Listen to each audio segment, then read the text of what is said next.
This is the lesson for Unit 4, Lesson 5, so please make sure that you have your notes open to the right page. I think this is the top of the 4th page of your stapled together notes, but it definitely will say 05. And we're going to be looking at combining together the distributive property rules that we did from Unit 3 along with our new power rules where we know how to multiply powers with the same bases. So the first 3 questions here are just review from the Unit 3 distributive property. So these are ones that you already know how to do. I'm going to get you to pause the video now so you can try those questions, and then unpause when you're ready to check your answers.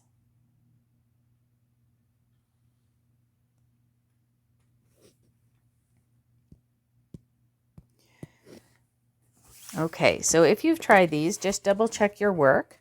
When we have this 3 out front, we're going to multiply it in to both the 2x and the 4. So 3 times 2x, we multiply the coefficients and keep the variable as an x. And 3 times 4 is plus 12. Again, these are all review from Unit 3 work. The next one, we have to be careful because we're multiplying a negative in. So I'm multiplying negative 6 times 3 and negative 6 times negative 4. So here we're going to have to remember our rules with integers. So the negative 6 times 3 is negative 18x.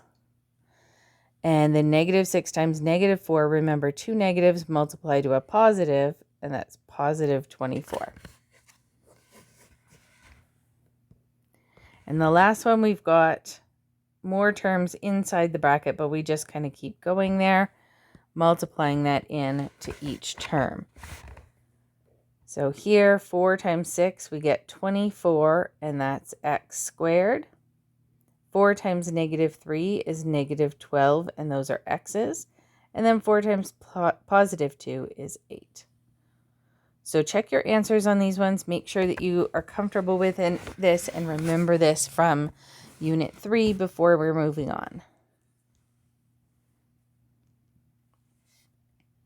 So what's going to be different about this in Unit 4 is probably kind of easy to spot right here. What's the difference with these ones compared to A, B, and C? So in A, B, and C, the thing out front here was only ever just a number.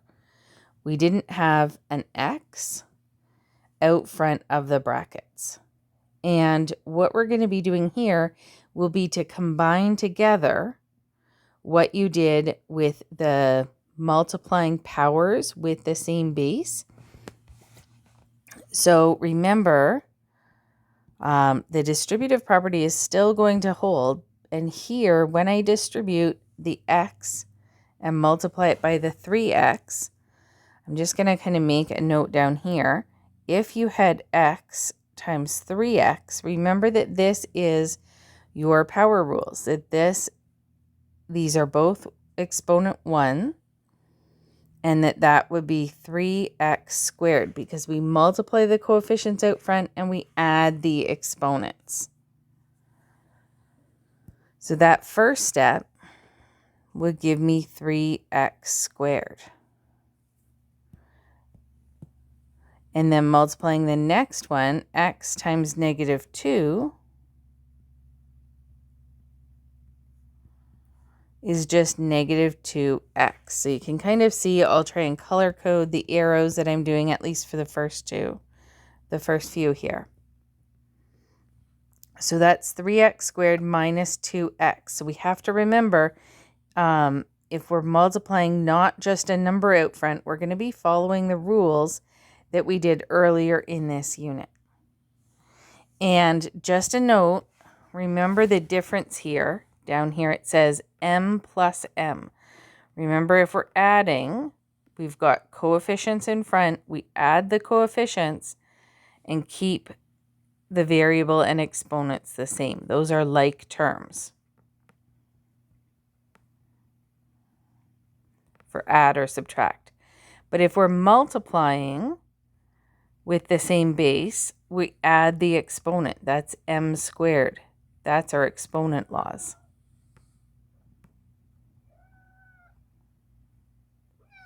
So it's different strategies depending whether you're adding or multiplying. And when we're distributing in, that's a multiplication.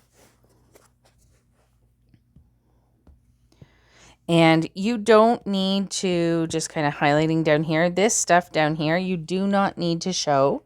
You can show it off to the side or down at the bottom, out of the way, if you need to kind of write that out for the first few to be able to explain what your process is. But normally this stuff down here, that's going to start happening in your head and you won't have to show that work off to the side. I'll just do it for the first couple as we're getting used to it. So in E, I'm going to take 2x and multiply it by 3x. So off to the side or down below, I'm thinking 2x times 3x. What does that do with my exponent laws? Those power rules that we learned earlier this unit. Remember that we multiplied the coefficients. So we said 2 times 3. And then we added the exponents on like bases. So this same rule that we used before is still here today. So the exponents, remember, if there aren't any shown, that they're both 1. So when I add those exponents, I get an x squared. So that's what I'll put for the first term when I distribute, 6x squared. And then the next step, I'm multiplying 2x times negative 2.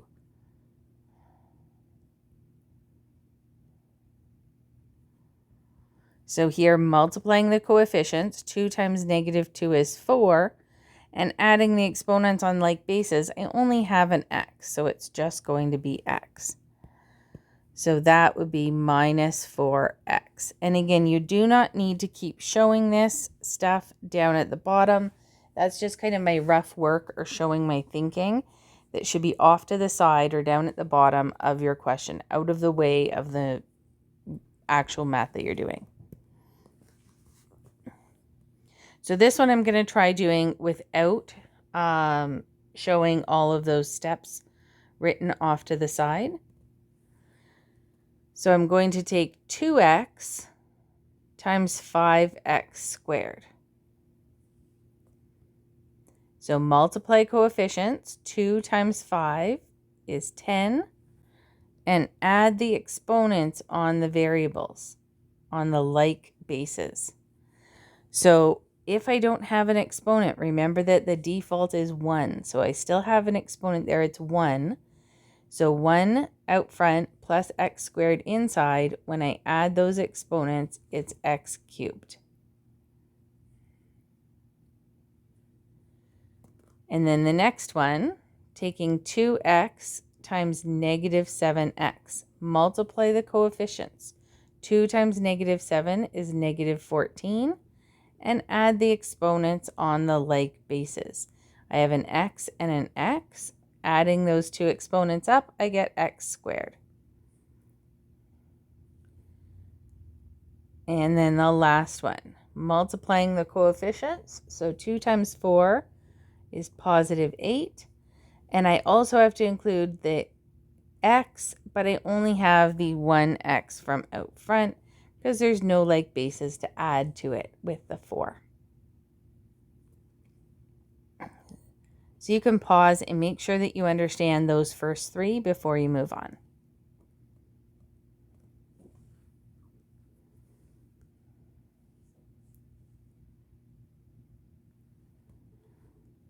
Okay, for G and H, we have more than just an x with an exponent 1.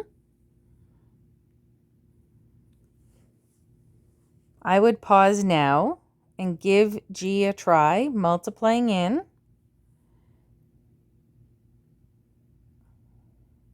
And remember the exponent rules for each one. So you can pause that, give G a try, and H if you have time, and then start the video back up.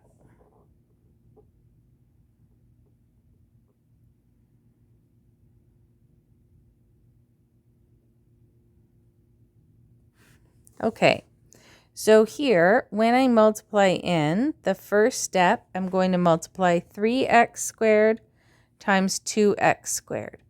The rule's still down at the bottom here. This is really important. We're multiplying the coefficients and adding the exponents on the like bases. So I'm multiplying the coefficients. 3 times 2 is 6. And adding the exponent. So I have x squared here and x squared here.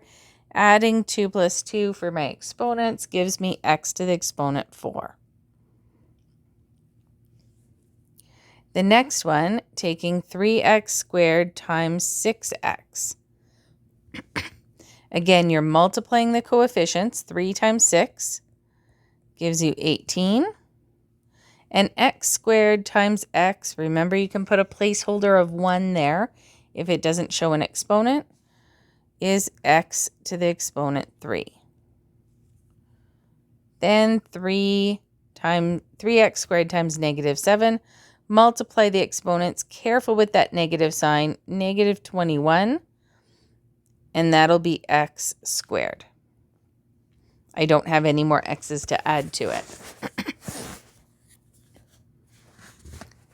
H is going to be very similar. We have an x cubed, but probably the trickiest thing to watch for here is that this 5 is negative. So you'll have to be really careful with your integer operations. When you're multiplying, make sure you're multiplying a negative 5. So here, negative 5x cubed times 3x squared. So we multiply the coefficients. I've got negative 5 times 3. So that gives me negative 15. And then x cubed times x squared. We're adding the exponents on the like bases. So I keep the x the same, add the exponents. 3 and 2 make x to the 5.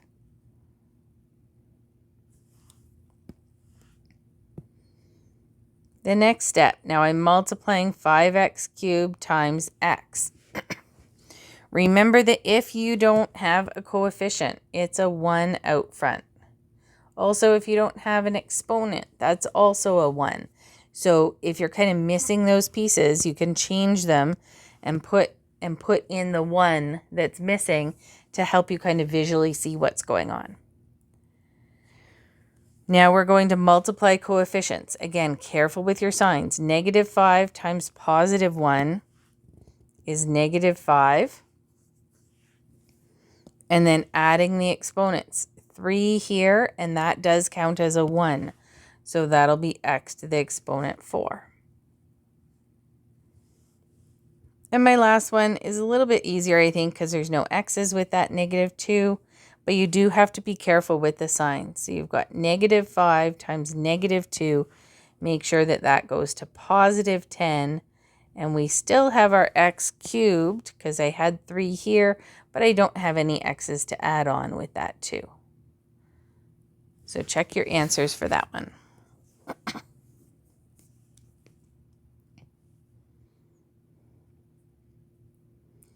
So here, this is kind of like a 3-star question that you could get. This is working backwards a little bit and trying to figure out what would go where this box is to give this answer. So we're going to have to kind of figure out what would we have there. And I may kind of go back to showing my work here. So if I multiplied this thing times 2x squared, the answer would be 8x cubed. And it should be the same for the next one, right? If I multiply it by negative 5, I should get negative 20x.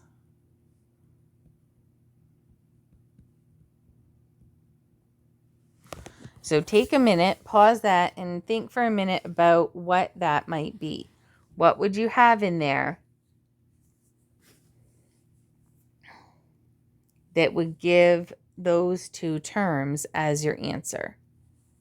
Should be the same thing in each. So you can pause that for a minute and think about it, and then we'll decide on our answer and verify which means check.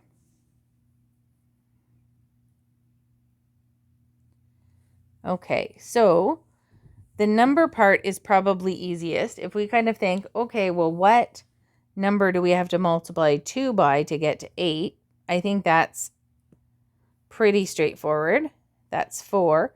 And also we know that 4 would multiply with -5 to make -20. What about the x's though? We know that the exponents have to add. So I need an exponent on an x that would add with the 2 to make 3. So I'm going to need a 1 there, or just an x, but it may be helpful to see that that would be x to the 1. And does that work for the other one? It does, because we've got -20x to the exponent 1 over there. So we're going to verify. Whoops. I'm just going to say 4x times 2x squared minus 5, and I'll just multiply this out and confirm that it is the same. So 4x to the exponent 1, multiply the coefficients, we've got 8x cubed when we add exponents. Then the next one, 4x times -5, multiply the coefficients for -20, and add the exponents. I only have the one term with the x, so it's just -20x. So that is the correct number out front.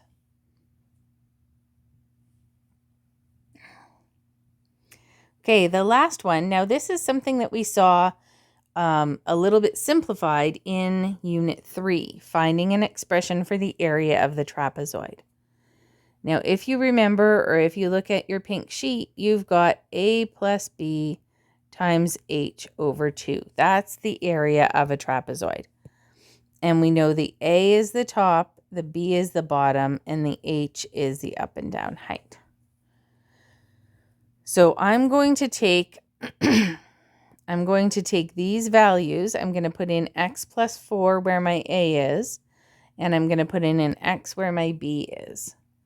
So this is going to be x plus 4 plus x for b times x all divided by 2. So one of the things here, I'm going to simplify, in this bracket, very, very similar to what we did before. We said that that was 2x plus 4 when we saw this very similar question. Because if you have like terms, you should always do that. And I have 1x there, 1x there, and I can add them together. I don't really like this x to be at the end there, because I usually have my single term. If we kind of flip back to our examples, we're used to having this single term on the left and something in brackets on the right.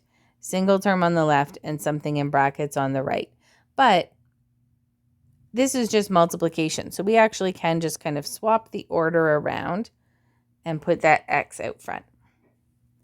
Then I'm going to keep my divided by 2.